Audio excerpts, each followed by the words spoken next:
This is Akashvani. In the program Spotlight, now we bring a discussion on Ukraine peace talks. The participants are Skand Ranjan Tayal, former diplomat, and Simran Sodhi, journalist.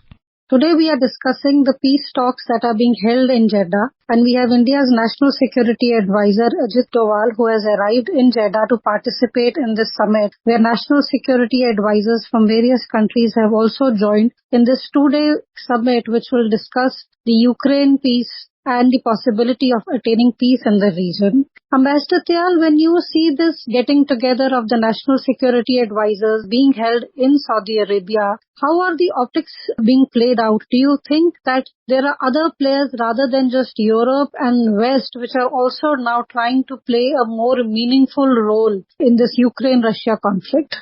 Yes, I would say that the Russia-Ukraine conflict has had an adverse impact on the entire world, particularly on the global south. And the conflict started in February last year, 2022, and it seems to be worsening now as month after month. And there have been several attempts by other countries individually. Turkey tried to play some role at some point about a year back. China had also come up with some kind of proposals that the conflict could be resolved. Then last month, some African countries' leaders had gone to both Moscow and Kiev to try to bring the two sides to some kind of a understanding or peace or compromise. But all those efforts have come to naught.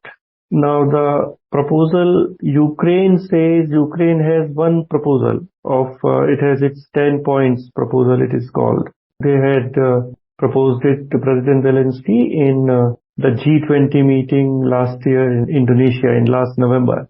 And naturally they want territorial integrity, sovereignty to be restored and other things. And Russia has been saying that whatever they have occupied for Ukrainian territory, which is 1/5 of Ukrainian territory, it is now Russian territory, and they have passed some constitution amendment to that effect, incorporating those Ukrainian territories into Russia, which nobody recognizes. Now, in this background, this is the first multilateral initiative by an important country to try to consider all the issues and see where to move forward. And if we look at the official announcement of the Kingdom of South Africa, it says that, and I quote, that they expect its good offices to contribute to reaching a solution that will result in permanent peace, unquote. So it is a process.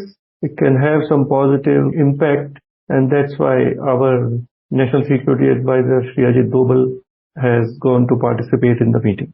Ambassador Tyal, we also see that this conflict has also kind of divided the world. We have the US and Europe, which has been very critical of Russia. We have other countries which have been more neutral. We have India, which has put its own nuanced stand in front of the world. We have very good relations with Russia. We have very good relations with the West. And our stand on the Ukraine conflict also displays India's independent foreign policy globally today. Do you feel what some analysts have pointed out, that maybe India today is in a unique position also to act as a mediator because of its good relations with almost everyone who is involved in this conflict?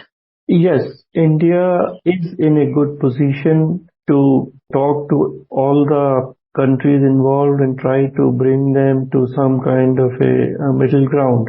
And I would also say that globally, Russia seems to be quite isolated now. Most of the countries have taken a position which is in the United Nations, etc., which is squarely against Russian violation of the territorial integrity and sovereignty of a country. And all the countries which are friendly to Russia, like India or China or Vietnam or many other countries, are finding it very difficult to defend this blatant aggression by Russia. But having said that, my own assessment is that the time for mediation has not yet come, because mediation can succeed when both the parties, or at least one party, gets tired of the conflict and is willing to make some compromises to some kind of an agreement. In my view, that time has not yet come, and both Russia and Ukraine are willing to continue to fight and stretch this conflict for some more time. Ambassador Tyal, we also see, and this is something you talked about just now, and that is the role of China. We have seen that Beijing is another player which has stayed neutral in the conflict, but it has also been criticized by the Western capitals for refusing to condemn Moscow. We find that the Chinese will be participating in this summit in Saudi Arabia, and their foreign ministry also said that China is willing to work with the international community to continue to play a constructive role in promoting a political settlement of the Ukraine crisis.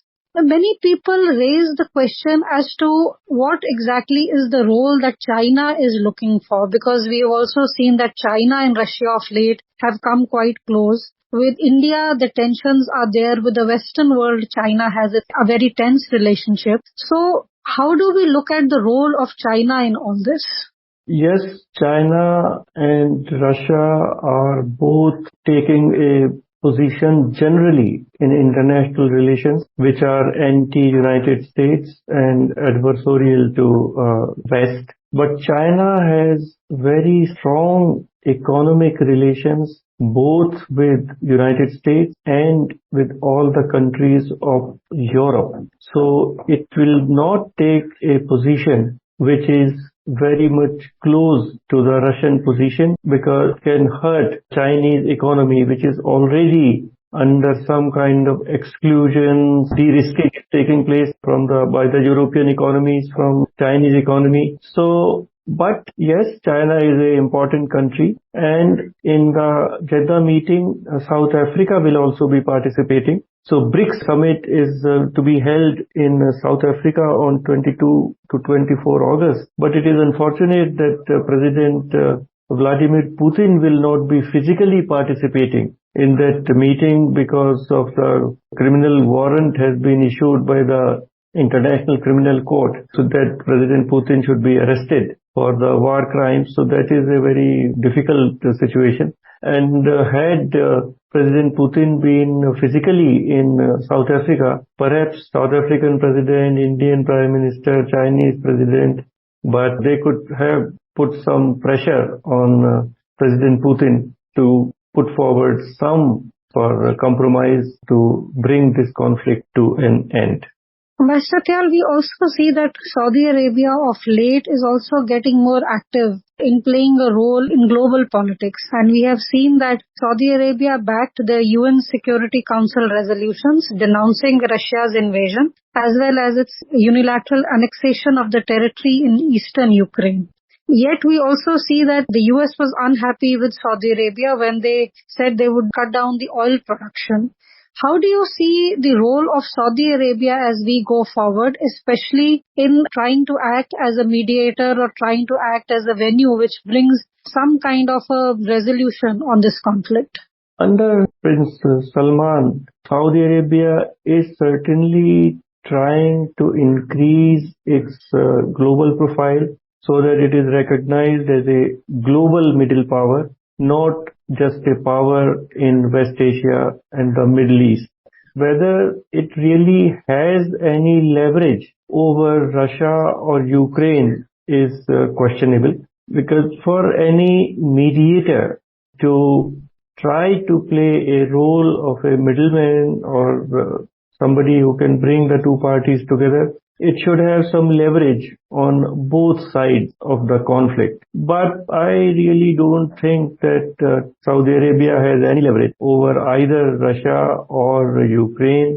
Ukraine is being totally guided and controlled by United States and NATO. And Russia, President Putin has his own mind and his own perception about things. He is formerly of KGB, and for him, Russia's security is paramount, and he feels that Ukraine joining NATO fatally threatens the security of Russia. So I am very doubtful that this meeting being held in Jeddah will really lead to any results. And the American NSA has also said very clearly that they do not expect any tangible deliverables from the Jeddah meeting.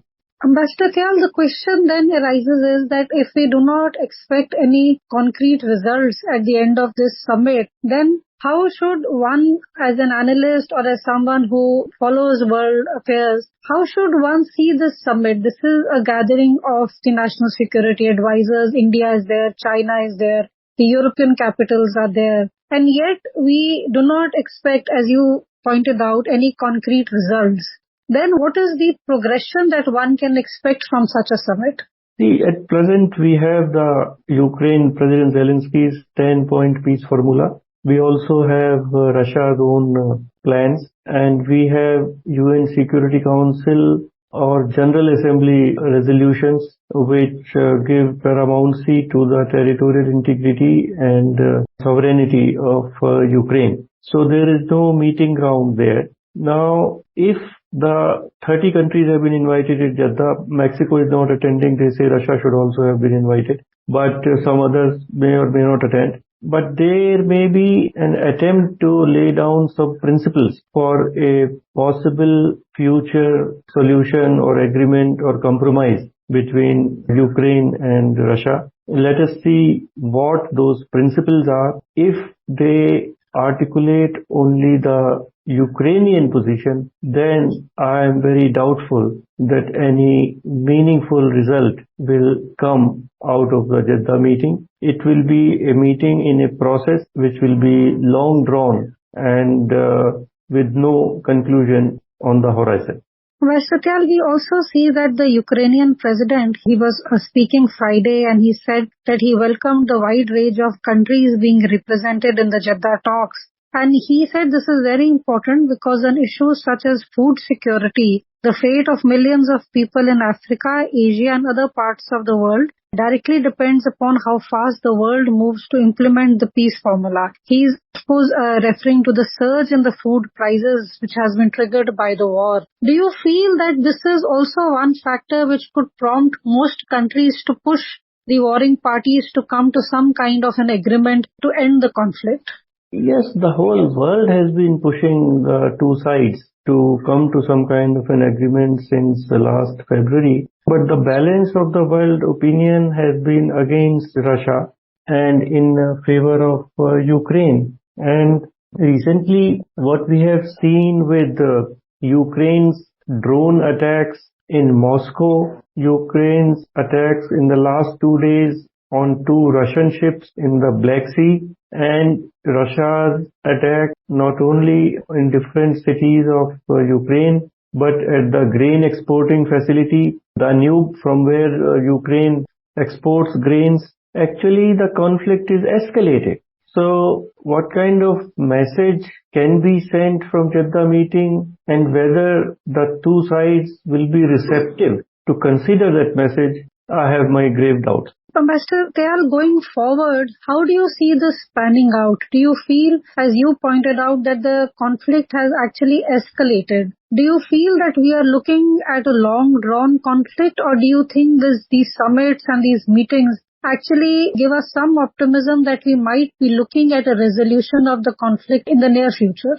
The Jeddah meeting reflects the grave concern of the international community, the major powers, the middle powers over this conflict, and their desire, and hope that this conflict should end quickly, and also their willingness to participate in the process of bringing the two sides together. But now again, this is August, September, the UN General Assembly will start. Again, there will be a lot of diplomatic activity, international activity in New York on this issue. But whether it will really lead to some softening of the very rigid stance taken by the two sides remains to be seen.